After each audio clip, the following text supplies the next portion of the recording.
Baccalauréat Métropole 2021, une boisson de réhydratation. Une boisson de réhydratation, obtenue par dissolution dans l'eau d'un médicament commercialisé sous forme de poudre, est composée principalement d'eau, de glucose et de chlorure de sodium.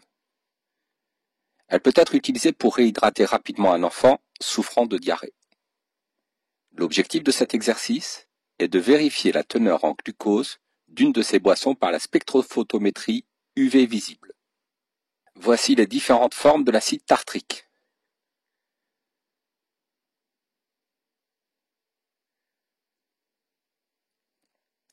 On nous donne le pKa découple acide-base, acide tartrique, ion hydrogénotartrate, ion hydrogénotartrate, ion tartrate, eau, ion hydroxyde. Et on nous indique également le couple oxydant-réducteur, ion gluconate, glucose. Composition d'un médicament permettant la réhydratation, commercialisé en pharmacie.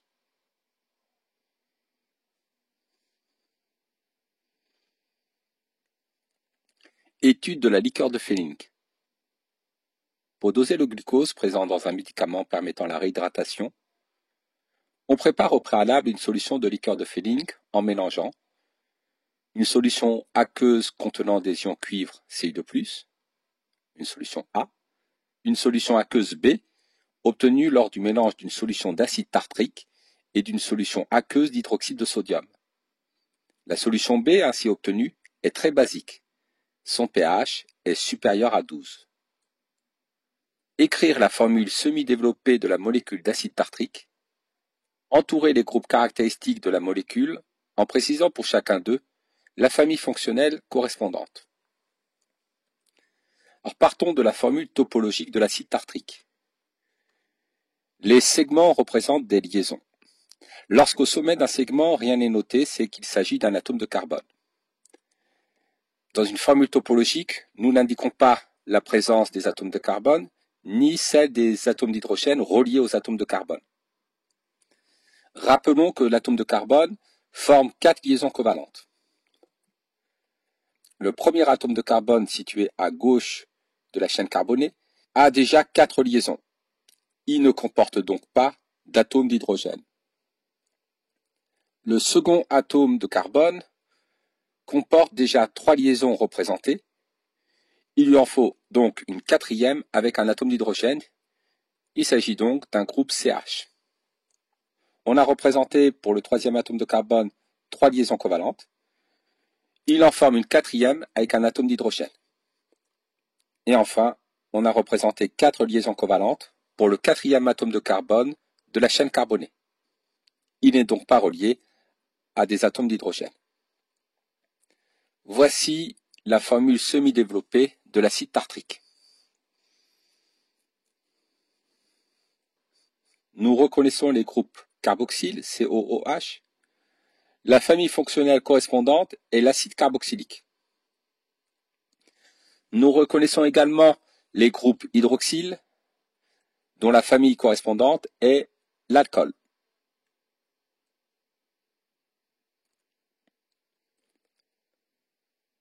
Déterminer la forme prédominante dans la solution B parmi les espèces acide tartrique, ion hydrogénotartrate et ion tartrate. On nous donne la valeur des pKa des différents couples. Lorsque le pH est inférieur au pK, c'est la forme acide du couple qui prédomine, et lorsque le pH est supérieur au pKa, c'est la forme basique du couple qui prédomine. Traçons un axe des pH sur lequel nous allons indiquer la valeur du pKa1 et la valeur du pKa2. Lorsque le pH est inférieur au pKa1, c'est l'acide tartrique qui prédomine. Lorsque le pH est supérieur au pKa2, c'est l'ion tartrate qui prédomine. Et lorsque le pH est compris entre le pKa1 et le pKa2, c'est l'ion hydrogénotartrate qui prédomine. Le pH de la solution B est supérieur à 12. Il est supérieur au pKa2. C'est donc l'ion tartrate qui prédomine dans la solution. En déduire l'équation de la réaction chimique, modélisant la transformation ayant lieu lors de la préparation de la solution B. La solution B est obtenue en mélangeant une solution d'acide tartrique H2T et une solution d'hydroxyde de sodium. Puisque le pH de la solution B est égal à 12, l'acide tartrique s'est transformé en ion tartrate. Pour se transformer en ion tartrate, il a dû perdre 2 ions hydrogène. H2T joue le rôle d'acide, l'ion hydroxyde H- va donc jouer le rôle de base. L'ion hydroxyde H- va capter un proton pour donner de l'eau. L'ion hydrogène capté par l'ion hydroxyde provient de l'acide tartrique. Il faut donc nous assurer, avant d'additionner les deux demi-équations, que le nombre d'ions hydrogène échangés est le même. C'est pour cela que je vais multiplier la première demi-équation par 1 et la seconde par 2.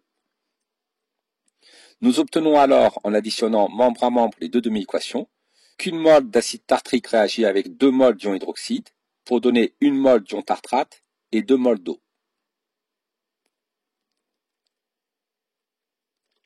Lors du mélange des solutions A et B, les ions cuivre réagissent avec les ions tartrate pour former des ions de formule CuT2-2-, seul responsable de la coloration bleue de la liqueur de Fehling.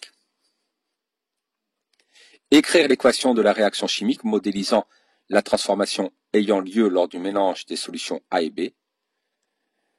Alors les réactifs sont les ions cuivre, Cu2+, et les ions tartrate. On écrit donc Cu2+, plus T2-, donne.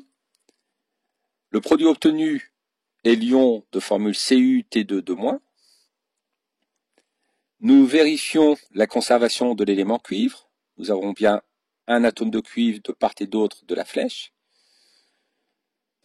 Vérifions également la conservation du groupe T. Nous avons un groupe T à gauche, 2 groupes T à droite, donc nous allons rajouter le nombre stoichiométrique 2 devant T2-. Et enfin, vérifions la conservation de la charge électrique. À droite, il y a 2 charges négatives. À gauche, il y a 2 charges positives, plus 2 fois 2, 4 charges négatives. Donc, 2 charges négatives en tout. Il y a 2 charges négatives de part et d'autre de la flèche.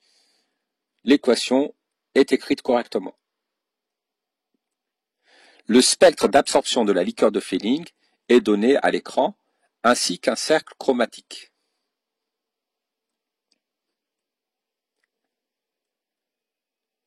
Justifier la couleur de la solution de la liqueur de Fehling. Nous allons, à l'aide du spectre d'absorption, déterminer à quelle longueur d'onde la solution de liqueur de Fehling absorbe le plus. La liqueur de Fehling a un maximum d'absorption pour une longueur d'onde aux alentours de 670 nanomètres. La solution absorbe donc l'orange-rouge. La couleur de la solution est la couleur complémentaire de l'orange-rouge, à savoir le vert-bleu. Dosage du glucose. Le médicament permettant la réhydratation contient entre autres du glucose qui possède des propriétés réductrices. On souhaite utiliser ces propriétés pour réaliser un dosage par étalonnage utilisant la spectrophotométrie. On réalise une courbe d'étalonnage selon le protocole expérimental suivant.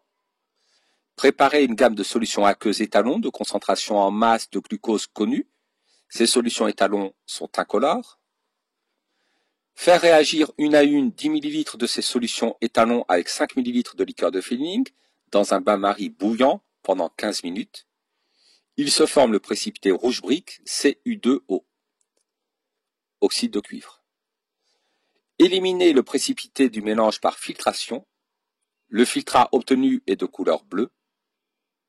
Introduire ce filtrat dans une fiole jaugée de 25 ml et ajuster le trait de jauge avec de l'eau distillée. Mesurer avec un spectrophotomètre l'absorbance de la solution obtenue de couleur bleue. Le glucose contenu dans le médicament permettant la réhydratation réagit avec les ions CuT2-2-, contenus dans la liqueur de Fehling. Cette transformation chimique est totale et produit l'ion gluconate et l'oxyde de cuivre Cu2O, de couleur rouge brique. L'équation de la réaction modélisant cette transformation est donnée à l'écran.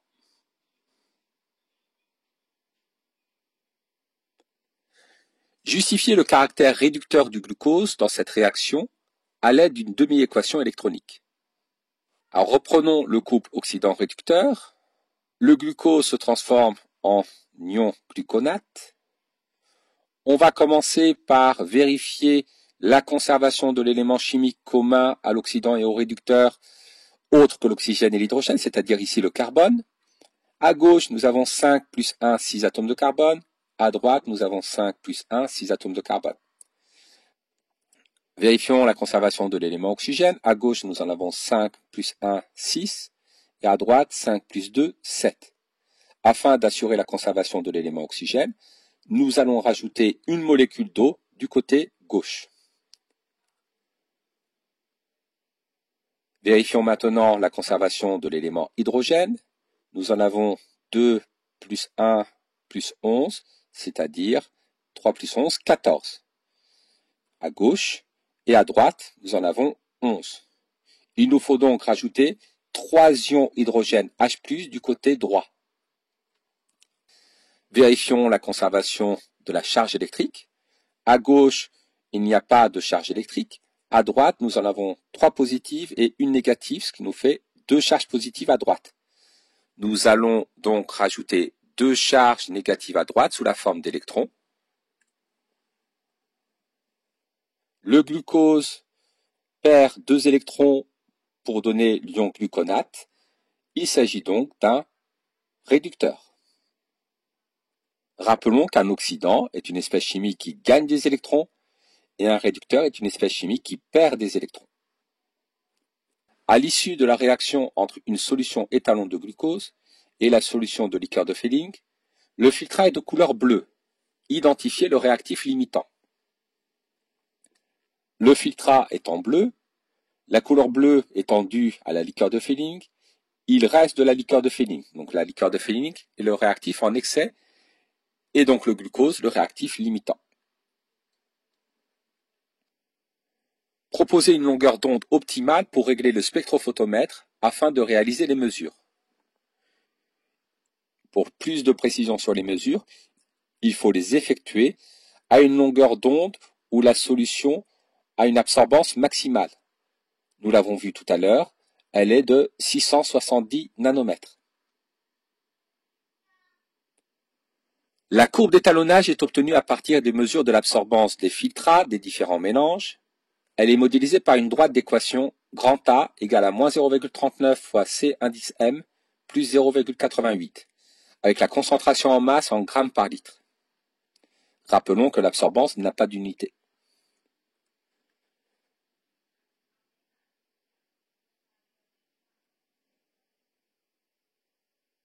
Expliquez pourquoi l'absorbance du filtrat diminue lorsque la concentration en masse de glucose augmente.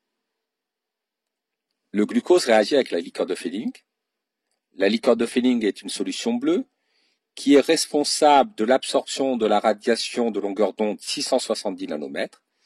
Plus la concentration en masse de glucose augmente, plus les ions CuT2 réagissent, et plus la concentration en ions CuT2 diminue, et l'absorbance du filtrat également. Afin de déterminer la masse de glucose contenue dans un sachet de médicaments permettant la réhydratation, on réalise l'expérience suivante. Une solution S1 de volume V1 égale à 500 ml est préparée en dissolvant le contenu d'un sachet de médicaments dans de l'eau distillée. La solution S1 est ensuite diluée d'un facteur 10 pour obtenir la solution S2. En réalisant le même protocole expérimental que pour les solutions étalons, on mesure une absorbance égale à 0,59 lorsqu'on utilise 10 ml de solution S2 à la place de 10 ml de solution étalon. Déterminer la masse de glucose contenue dans le sachet de médicaments permettant la réhydratation et commenter le résultat obtenu. Alors commençons par déterminer la concentration en masse de glucose dans la solution S2. L'absorbance de la solution S2 valant 0,59, on détermine la concentration en masse de glucose en utilisant la relation obtenue grand A égale à moins 0,39 fois la concentration en masse plus 0,88. Nous en déduisons que la concentration en masse en glucose de la solution S2 est égale à 0,88 moins A divisé par 0,39. Remplaçons A par 0,59, nous obtenons une concentration en masse en glucose de la solution S2 égale à 0,74 g par litre. La solution S2 a été obtenue en diluant 10 fois la solution S1. Donc la concentration en masse en glucose de la solution S1 est égale à 10 fois la concentration en masse en glucose de la solution S2. Elle vaut donc 7,4 g par litre. Déterminons la masse de glucose contenue dans un volume V1 égal à 500 ml de la solution S1, c'est-à-dire dans le contenu d'un sachet de médicaments. Elle s'obtient en multipliant la concentration en masse en glucose par le volume de solution. Il faut exprimer le volume en litres. La masse de glucose contenue dans un sachet de médicaments est donc égale à 3,7 g. D'après l'étiquette donnant la composition du médicament, il y a en moyenne 4 g de glucose dans un sachet. Calculons l'écart relatif entre la valeur expérimentale et la valeur indiquée par l'étiquette. L'écart relatif est égal à la valeur absolue de la différence entre la masse indiquée par l'étiquette et la masse obtenue expérimentalement, soit la masse indiquée par l'étiquette. 4 moins 3,7 sur 4, cela nous donne 0,075, c'est-à-dire 7,5%. Cet écart relatif est inférieur à 10%. La masse obtenue expérimentalement est proche de la masse indiquée par l'étiquette. De plus, la masse indiquée par l'étiquette n'est qu'une moyenne. Donc l'expérience vient bien confirmer l'indication donnée par l'étiquette.